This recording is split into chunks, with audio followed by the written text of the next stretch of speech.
시카고 팡세 시간입니다. 한 젊은이가 장난 삼아서 아주 차가운 냉동실 안에 들어갔다가 그만 문이 잠겨 버렸습니다. 안에서는 열 수가 없지요. 처음 젊은이는 놀랐습니다. 두 번째는 발부둥 쳐봤습니다. 길이 없습니다. 소용이 없습니다. 결국 세 번째는 절망했습니다. 이제 길이 없구나. 이제 죽었구나. 마침 가진 볼펜으로 마지막 유서를 씁니다. 내 몸은 냉동고 안에 갇혔다. 지금 내 몸은 점점 차가워지고 있다. 이 추위로 얼마 지나면은 나는 죽는 것이다. 억울하다. 어머니 안녕. 그렇게 했습니다. 다음 날, 이튿날 일꾼들이 냉동고를 사용하려고 열어보니까 거기 한 사람이 죽어 있습니다. 더욱 놀라운 것은 이 냉동고는 작동되지 않았습니다. 실내 온도는 한 15도로 전혀 춥지도 않습니다. 산소도 충분히 공급되었습니다. 그런데 젊은이는 하루 만에 죽음으로 발견되었습니다. 이유는 다른 것이 아니라 절망 때문이라 살 수 있다는 소망을 끊어버렸기 때문입니다. 실존 철학가 키엘케고르는 죽음에 이르는 병이라는 책에서 절망이 곧 죽음에 이르는 원인이라 진단합니다. 소망의 줄을 놔버린 겁니다. 신곡을 쓴 단테도 지옥편에는 입구에 나를 지나 슬픔의 도시로, 나를 지나 영원한 비탄으로 여기로 들어가는 자는 소망이라는 말을 잃어버리라. 소망이 없다는 것은 절망이고 절망이 있는 곳이 바로 지옥이라 그런 뜻입니다. 지금 코로나19로 바이러스로 온 세상이 불안한 걱정, 근심, 물론 걱정, 근심 마땅히 해야 됩니다. 그리고 기본적으로 마스크를 쓰고 6피트 간격, 약 2m 간격을 두고 그리고 손 씻는 등만 해도 확실하게 이길 수 있다 그러지 않습니까? 그러나 지금 코로나 블루라는 단어가 있듯이 항상 절망합니다. 인류는 역사보다도 언제나 이러한 상황을 지혜롭게 잘 견뎌내고 이겨냈습니다. 가령 이번에 코로나 바이러스만 하더라도 바이러스를 개발하는데 거의 10년이 걸린다는데 1년 내에 이와 같이 바이러스를 백신을 만들어냈지 않습니까? 이게 인류이기도 합니다. 한 시골에 산 밑에 동굴이 있고 그 동굴에는 기도처에 있습니다. 한 암자란 말이죠. 그게 성자 한 사람이 끊임없이 동네 산 아래 마을 주민을 위해서 기도하고도 있었습니다. 그때 마귀 중에서 새끼 마귀가 지나갑니다. 만났습니다. 성자가 이야기합니다. 또 산 아래 사람들에게 무슨 해코지를 하기 위해서 가는가? 그래서 다시 묻습니다. 지금 어디로 가느냐? 산 아래로 간다. 왜 가느냐? 코로나 바이러스를 전파하기 위해서 간다. 놀랐습니다. 이만큼 생명을 죽었으면 됐지 또 사람을 죽이려 가느냐? 내가 부탁이 있다. 많이는 죽이지 말라. 새끼 마귀가 말합니다. 알겠다. 이번에는 한 100명 정도 생명만 데리고 오지. 며칠 후입니다. 되돌아오는 새끼 마귀를 성자가 만납니다. 야, 새끼 마귀야. 나하고 약속한 것 100명이었는데 그저께까지 이 마을에 1000명이나 죽었어. 그래, 아마도 나하고 약속한 것을 이렇게 거짓말에 능하냐 야단합니다. 그랬더니만은 새끼 마귀가 말합니다. 거룩하신 성자님이여, 비록 이러면 내가 마귀지만은 거짓말하는 마귀가 아니요. 약속은 반드시 지키는 마귀란 말이에요. 난 정말 사나라에서 100명의 사람만 죽였어.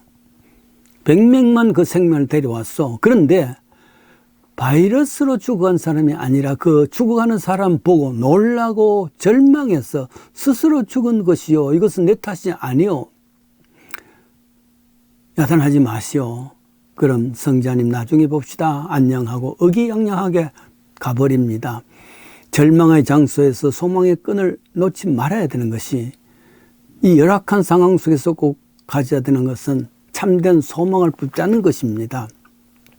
지레 겁을 먹고 놀라서 절망하면 그 자체가 죽음이라 그 말입니다. 로빈슨 클로스가 파선 때문에 혼자 섬에 혼자 살게 되졌죠. 얼마나 놀랐겠습니까? 얼마나 미래에 대해서 캄캄했겠습니까? 이때 항해 전에 어머님께서 주셨던 바이블 성경이 생각나서 그 성경을 펴보았습니다. 시편 50편 15절이 나왔습니다. 환난 날에 나를 부르라.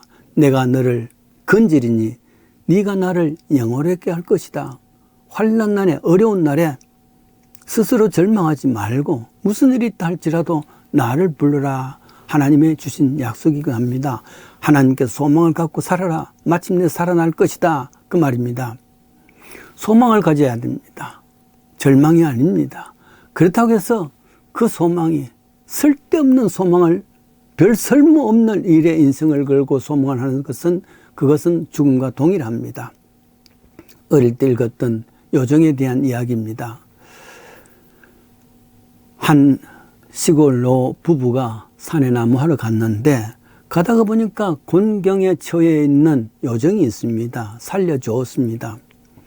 그 숲속의 요정이 감사하면서 노부부께 이야기합니다. 할아버지, 할머니, 혹시 무슨 소망이 있거든 내가 3가지는 들어줄 수 있습니다. 요구하십시오. 얼마나 놀랐겠어요. 그때 마침 멀리서 소세지 굽는 냄새가 납니다. 할머니가 무심결에 와, 소세지 먹고 싶다. 그러니까 예, 알겠습니다. 요정이 말하면서 소세지 하나를 턱 가져왔습니다. 그게 소망이었단 말이죠. 할아버지가 화가 났습니다. 이놈의 망할 할망구. 그게 소망이라고, 그게 소원이라고 말할 수가 있어. 차라리 그 소세지 코에나 붙어라. 그렇게 화가 났습니다. 그런데 어떡하죠? 코에나 붙어라 하는 그 할아버지의 말도 하나의 소망이 되었습니다. 이 요정이 그만 할머니의 코에 소세지가 붙게 해버렸단 말이죠. 이런 일이 있겠습니까? 할아버지 생각에는 이걸 어떡하지? 저 코에 소세지를 붙은 할매를 데리고 나머지 일생을 살 수 있다 생각하니까 앞이 캄캄합니다. 오직 하나의 소원은 소세지가 땅에 떨어지는 겁니다. 코에서 떨어지는 겁니다. 3번째 소원을 이야기했습니다. 코에서 소세지가 떨어지라. 그리고는 끝났습니다. 3가지 소원이 다 끝나버렸단 말이죠. 쓰잘데없는 그러한 꿈은, 그러한 소망은 없는 것보다도 못합니다. 그래요. 이런 소망, 이 소세지가 소망이었는데 이 대신에 돈이라든지 권력이라든지 이런 것과 동일한 이야기가 될 줄 압니다. 그렇습니다. 결국 소원 하나 이루지 못하고 아무런 변화가 없는 쓰잘데없는 그런 소망 대신에 정말 영원히 없어지지 않을 소망, 이것이 참 소망이 되겠죠.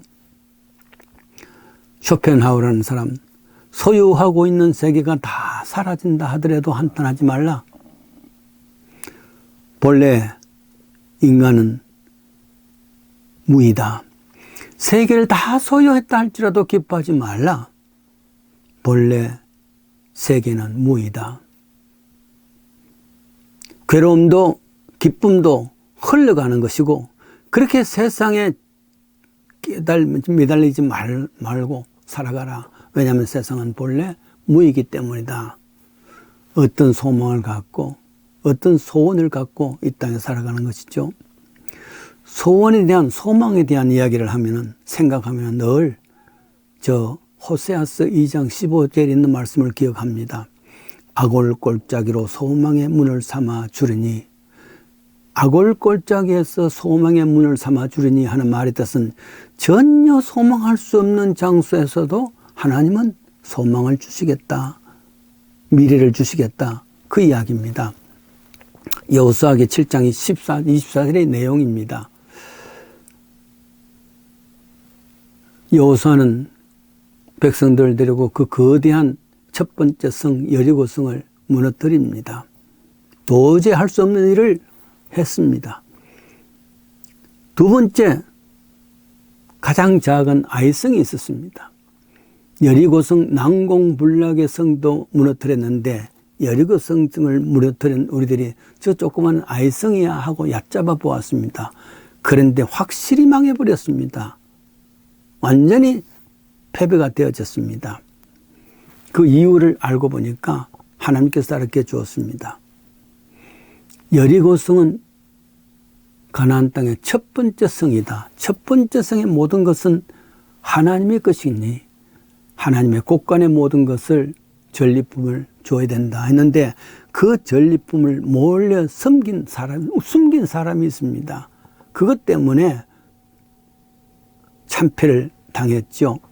제비를 뽑는데 유다 지파, 세라의 정손, 갈미의 아들, 삽디의 손자, 뭐 이런 일이 하면서 결국은 그것이 아간이 되었습니다. 이렇게 긴 족보 이야기 나온 것은 뼈대가 있는 집안이었다 그 말이죠. 뼈대가 있는 집안이었지만은 물질적인 욕심 때문에 하나님의 명령을 어기고 여리고성의 모든 좀 외투라든지 금은 이런 것을 자기 장막 속에 숨겼습니다. 그것 때문에 완전히 두 번째 싸움, 그러니까 아이성에서 참패를 했지 않습니까? 그리고 그 이후에 어떻습니까? 가져왔던 금, 은, 그리고 외투 뿐만 아닙니다. 자기가 속해 있던 모든 가족들, 그리고 소, 나귀, 이 모든 것을 아골골짜기에 다 모아서 백성들이 돌멩이를 쳐서 죽입니다. 그리고 거기에 돌멩이 산을 만들었단 말이죠. 그 아골골짜기입니다. 이것은 죄로 말미암아 전적으로 죽음을 당했던, 철저하게 죽음을 당했던 그곳이었단 말이죠. 호세아 선지자는 그런 철저하게 절망 속에 있던 그런 곳이라 할지라도, 비극 속에 있다 할지라도, 그리고 완전히 망했다 할지라도 하나님은 그곳에서도 소망의 문을 세워주겠다 그랬습니다. 인류가 살아오면서, 우리가 또 이 땅에 살면서 아무리 많은 어려움이 있다 할지라도 저 아골골짜기와 같은 그런 비극은 아닐 줄 압니다. 하나님은 바로 그 아골골짜기에서도 소망을 준다 그러면은 우리에게도 같은 소망을 주신다 그 말 아닙니까? 우리의 상황이 아무리 어렵다 할지라도 아골골짜기보다 나은 상황입니다. 그 아골골짜기 하나님께서 희망을, 소망의 문을 주시겠다 했으니 우리에게도 소망의 문이 열릴 줄 믿습니다. 앞으로 무슨 일이 있다 할지라도, 어떤 상황이 당한다 할지라도 이런 믿음, 이런 하나님을 향한 소망을 갖게 된다면, 굳게 가질 수 있다면 결국은 그 절망을 넘어서 소망의 문이 열려줄 줄 믿습니다.